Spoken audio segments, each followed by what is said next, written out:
Hi, everybody, and welcome back to yet another cracking installment of the Matt Brown Show. This is the Secrets of Fail series where we're talking about our big, ugly failures in business. You know, the things that we don't like to talk about on social media. So with us on the in the hot seat rather today is Akina, the CEO and founder of 101 Financial. Welcome to the show. Thank you, Matt. Aloha. Aloha. Yeah, see, I haven't used that word on the show before. Gotta use it, brother. Yeah, brother, that's absolutely true, man. So you've got an incredible company. So super excited to kick us off today with you and with the elevator pitch. So why don't you give us a sense as to what you guys are up to at 101 Financial? Yeah, so 101 Financial, we are one of the largest financial education companies in the U.S. And so we help individuals, families, and now companies with their financial literacy programs. So we've developed some really cool financial literacy programs that really should have been taught to us in school, but were not. Things on how to budget, how to build credit, how to get out of debt and bank smarter. And so those are the things we've been doing. And we just celebrated our 20-year anniversary this month. Yeah, that's amazing. How does it make you feel? It makes me feel old. 20 years has been, I just look back at it. It's been a lot of reflection lately since we celebrated. And I feel very blessed to be able to make it this far. And then to look back at the people's lives that we changed, the people that have come back to say thank you and appreciate us. Or in Hawaii, we say mahalo us. Mahalo means thank you. So they came back to thank us for being able to help them to live better lives. And so I'm very grateful, very, very blessed. Yeah, it sounds like it. Well, you have to have a business that survives 20 years these days. Yeah, absolutely. It's tough, and we got some great people, and we got a great vision, and most importantly, we're out there serving people. And I think that's what it really comes down to in building a successful business. Why do you think financial literacy isn't something that we're taught at school or in general these days? Yeah, I have my own, my personal feelings. I just think because the large banks, financial institutions, they're connected with the government, and they don't really want us to be educated, right? Because the more educated we are, the more decisions we can make on our own. But if we are not educated, we need to rely on their advice more. We need to take their advice. So, well, you need to get this loan. Okay, all right, the bank said to get this loan, so must be good. Or we need this product, so this must be good because they said it is. And then when you dig under the hood, you look under the hood, they're like, oh my gosh, this made them the most commission, or this did that for them. It didn't really help me. And so that's sort of my personal feeling. And then I also believe that it's harder to find people to teach it at the schools. There are people that are qualified that want to teach financial education, but they just don't have the resources to be able to provide that to the youngsters. Absolutely. So, Alan, you've obviously had, probably 1,000 failures for every year you've been in business, but I'd love for you to pick one of those struggles, those stories of fail for our audience around the world. So kick us off. Yeah, many, many failures, Matt. But the one that comes to mind is the failure in my mind, meaning this. When I first started my company just over 20 years ago, I was passionate, I was excited about it, but I was doubting myself. Like in my own mind, I wasn't good enough to run my own company. Like I didn't want to be the CEO of the company. I literally was calling people that I knew, people that I thought would be good leaders for this. Like, hey, I got a great idea. This is the mission of the company, to bring financial literacy to everyone. Come run this for me. And I'll just be in the back. I'll be the biz dev. I'll do this. And so in my mind, I was doubting myself. I was thinking these negative thoughts, right? Which created the fail in me. The negative thoughts was like, I'm not good enough. I'm not qualified. I don't have a business degree. In fact, I was a dropout of college at that time. When I started the company, I had actually dropped out of school, out of the university. And then I would say things like, I come from a small town. I'm from a small island. I'm a small town called Kahuku on the north shore of Oahu. When you start using those words, right? Those words, they affect you over time. I didn't realize that. I didn't realize that, and until later. This was a few years after my business had got going, and then I started saying to myself, "Why not me?" I just like started asking myself, "Why not me? Why can't I do this?" Because I couldn't find anybody to run the company, and things were going okay. But then as I started to say that over and over again, instead of saying the small words like I can't, I'm small, I don't have a degree, I don't have the experience, I started saying, why not me? Why not me? Then it started to become more confident, like, why not me? And this was like quietly in my head. And then it started to grow. Like, then I started to believe it. I started to believe in myself. I started to overcome that negative challenge, right? Mm. Yeah, it's such a powerful idea. I think it's come up on my show a few times that, excuse me, it's this idea of imposter syndrome. I remember, 8 years ago when I started this podcast, like I was like, no one's going to listen to this. Yeah. No one's going to come on this show. I mean, I'm only Matt Brown. Like I've never hosted a show before. I wouldn't know what to say to a CEO.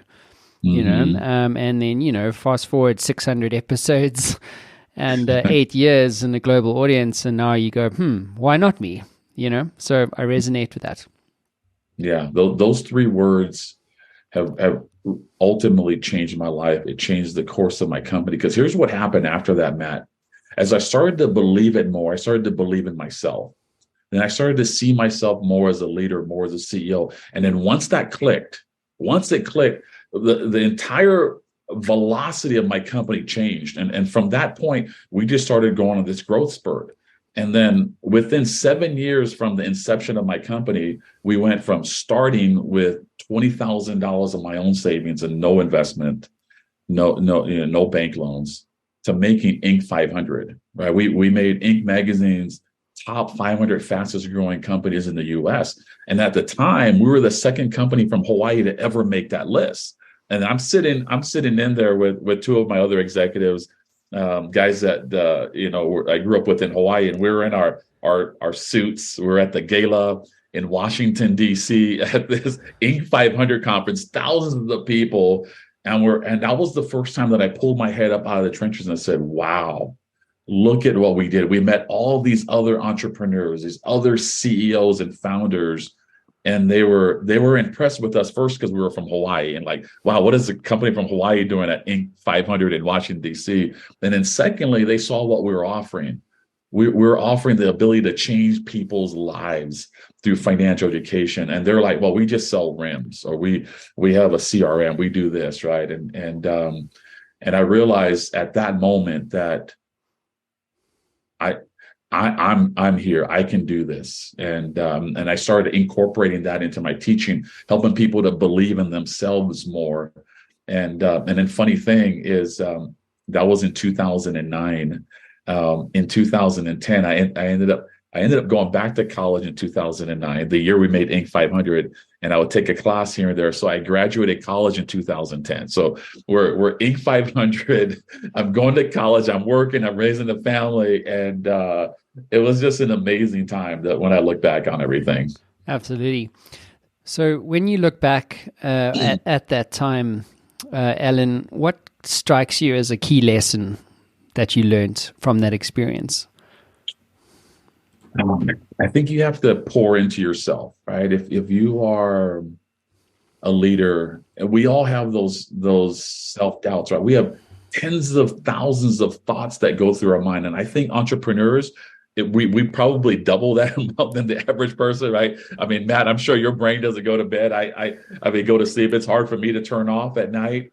So we have all these thoughts, and a lot of those thoughts are negative. They're just negative. It's just human nature. And so what I've learned is to pour into myself. So every day I try to feed my mind some positive things. So listening to podcasts like yours, reading books. I take 2 showers a day. Okay. My average shower time is about 11 minutes and 14 seconds. Okay. And what I do is I listen to a YouTube clip that's around 10 minutes or so in my shower. So every day I'm getting a minimum of 20 minutes of education just from showering. And I'm listening to different topics, topics like yours, or lately I've been listening to Warren Buffett. I love Warren Buffett, so I've listened to all of his talks, and even old school Earl Nightingale recordings on these records that I'm listening to while I'm in the shower. So just imagine every day I'm picking up 20, 30 minutes, sometimes in the car. Half the time I'm on a call, half the time I'm feeding myself. So there's another 15 to 20 minutes. So I might get an hour a day. And if you do that consistently, week in, week out, month in, year and years and years, you have all of these positive vibes that will fight the negative thoughts, the negative feelings, the self-doubt. And that's when you start to grow. Mm-hmm. Alan, let's go back in time. What would you do differently? Ooh, I think I would have tried to hire uh, people for the right positions earlier on. I think I would put the right people in the right seats on the bus that we're in. But I was growing, I was learning. I was a biology major in college, and I dropped out of that, right? So I didn't really know. So I didn't take any accounting or business classes. I was kind of figuring out. So I was doing a lot of it on my own. And then it was easy to find people that were smarter than me because I was already kind of dumb anyway. So that was the easy part. But find the right people, putting them in the right positions, and then letting them drive and let them go. I think I would have done that earlier on in my career. Now I've learned that after 20 years, and we're building a new digital bank, and so I've been hiring the right people. We got PhDs, and we got specialized people that are super smart, and it seems like that's working better. Alan, what's your advice to CEOs or founders, entrepreneurs, men, women out there in terms of their relationship with failure? I would say embrace it, right? It's just inevitable. I mean, failure is going to come, right? And some of us experience failures in different ways. Some are more extreme than others. So embrace it. Just accept that there are going to be opportunities or things that will come our way that will derail us. But I want you to know that it doesn't have to stop you, right? Those challenges that come our way don't have to stop you in your tracks. It shouldn't be, something that makes you quit, right? Because if you're quitting, that means your why inside of you isn't big enough, right? Your why are you doing this needs to be big enough to overcome any challenge and any obstacle, and then use those failures as stepping stones to get to where you are ultimately destined to be, because that's what they are. They're just there, and I have the ability now to look back. Hindsight is 2020. I get to look back 20 years and all of those lessons that I've learned, and gosh, those failures help me. Those challenges help me to get to where I am today, and it made me the person that I am today. And also, as a secondary thing, it helped my family. Like I see it helped me personally, but my wife and my kids, my wife and I, we have 7 kids, and we have 3 of them currently in college, and they've seen the failures, they've seen the struggles, they've seen the success, and I think that's helped propel them to where they're at faster than what it helped me. Like we got, our oldest son is at the Marriott School of Business at BYU in Utah. He plays golf on the golf team. My second oldest son is at the Stern School of Business at New York University. He plays basketball there. And then my daughter is at Harvard playing rugby, and she's majoring in environmental science and public policy. And so when I look at what they're doing, I was a college dropout when, what they're doing, and I wasn't making it in biology. And I see that those struggles, the way that we fought through and the challenges, it made my kids tougher. It made us tougher. Alan, do you believe in destiny? Do you believe that failure is a way to uncover what your destiny should be?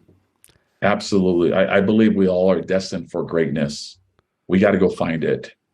And the challenges are just a natural part of life. The failures are just part of life. Failure, if we don't have failure, we don't have success or joy. And so I believe that's all part of life. I accept that. I accept those challenges that may come my way, and I try to be ready for them because they're going to come at any moment. We never know. But if we are prepared here to say failures will come, and here's how we will deal with it, right? That's in my mind. I know it's going to come. So what I say is, look, if a failure comes, a challenge comes, my first thing is, let me just go around it. Let me just see the easy way. Let me just try to walk around it. If I can't go around it, then I say, well, can I just go over it? Can I jump over it? And if I can't jump over it, then the last thing is I'm gonna go right through it. I'm just gonna smash my way through it. So no matter which way, whatever way we go, we're gonna get through those failures. And that's part of the mental preparation that I've done over all those years of not believing in myself. Do you recommend any tools or books or resources for other CEOs or entrepreneurs to use on their journey? Oh gosh, that's a great question. Here's what I like. I like studying other people. So like I said, currently I'm studying Warren Buffett, and I like to read about other people or listen to what other people went through in their life that are successful. So I'm going through Warren Buffett now. I just did some things on Michael Jordan, and I wanted to learn about how he is so determined to win. Right. I wanted to learn how to win. So I've been studying Michael Jordan and then listening to a lot of talks from his trainer, and that wrote the book. I think it's called Unstoppable or something like that. It's a great book by Michael Jordan's trainer. So I kind of picked those things apart of what I'm trying to learn. Like Warren Buffett, how did he last so long? Right. He's 90 years old. How did he go for so long and find that enjoyment? Now I've been going for 20 years. And then Michael Jordan previous, like, how does he win? I want to win more in life. I want to win more in business. I want to win more with my family. What are some things I can pick up? So what are those things that you're lacking if you're a CEO? Go find those people that have done and then study them. And I buy thick books like this just to get one golden nugget out of it. Just to get one piece. If just one quote in the entire book that costs $30, that was worth it to me. Just one thing. And that's what successful people do. They're always looking for that edge. They're always looking for that competitive advantage. And studying those people that have been there can do that for you. Mm-hmm. Alan, what an incredible story, dude. Truly inspiring. Thank you so much for being on the show and specifically being vulnerable in terms of sharing your own personal journey of failure and success. So thank you for being here. It's been a real privilege. Thank you, Matt. Appreciate you. Alrighty. Thanks, everybody.